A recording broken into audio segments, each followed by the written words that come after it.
অনেক দিন ধরেই জানো তো হাঁসের মাংস খেতে ইচ্ছা করছিল, তো বাবাকে বললাম হাঁসের মাংস নিয়ে এসেছে। ও যেমন ভাবা তেমন, বাবা হাঁসের মাংস নিয়ে চলে এসেছে। নমস্কার সবাইকে, আমি পিঙ্কি চলে এসেছি নতুন একটা ভিডিও নিয়ে।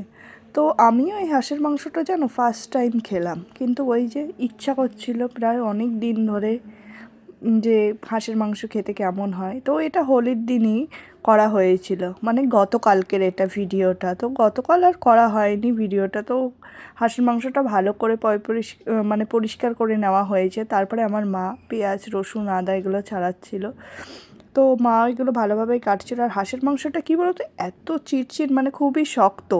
তো খুব ভালো করে মানে এ না করে আবার এ না করলে হয় না, পরিষ্কার না করলে।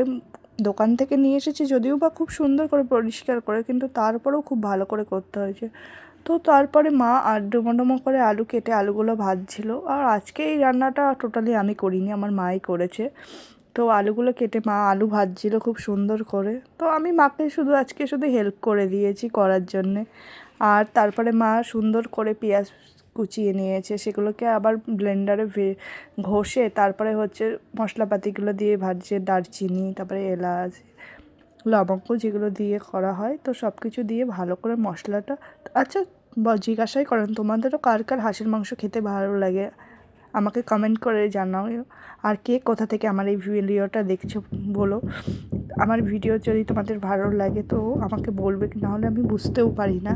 তো তোমাদেরও কি হাঁসের মাংস খেতে আমার মতন ভালো লাগে? যদিও বা আমি এটা ফার্স্ট টাইম খেয়েছি, ইচ্ছা হচ্ছিলো তো বাবাকে বললাম, কিন্তু আমার কাছে খারাপ লাগেনি, ভালোই লেগেছে। কিন্তু আমার ওই যে তারপরে এটা আবার কুকারে মা একটু সিটি দিয়ে নিল, কারণ কুকারে সিটি না দিলে না হাঁসের মাংসের চামড়াগুলো খুব শক্ত হয়।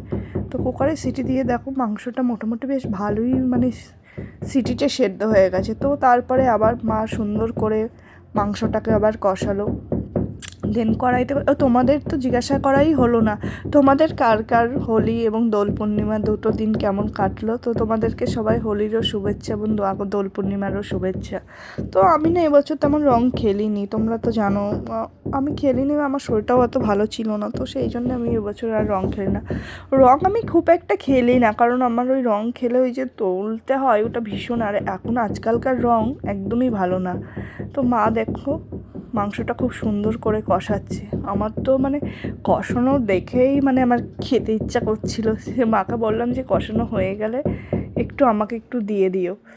তো মাংসটা খুব সুন্দর করে মা কষানো প্রায় হয়ে গেছিলো। তো তারপরে মা যদিও বা দিয়ে দিয়েছিলো মাংসটা কষানো হয়ে যাবার পরে।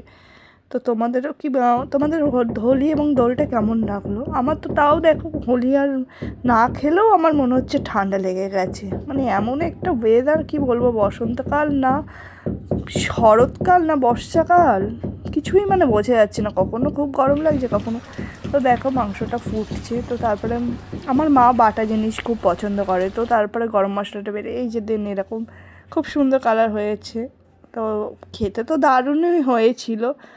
তো তোমাদেরও কি ভালো লাগে কমেন্ট করে জানো। ওরা কেউ বাই বাই, পরে একটা ব্লগ নিয়ে তোমাদের সামনে দেখা হবে। বাই বাই, ভালো থেকো।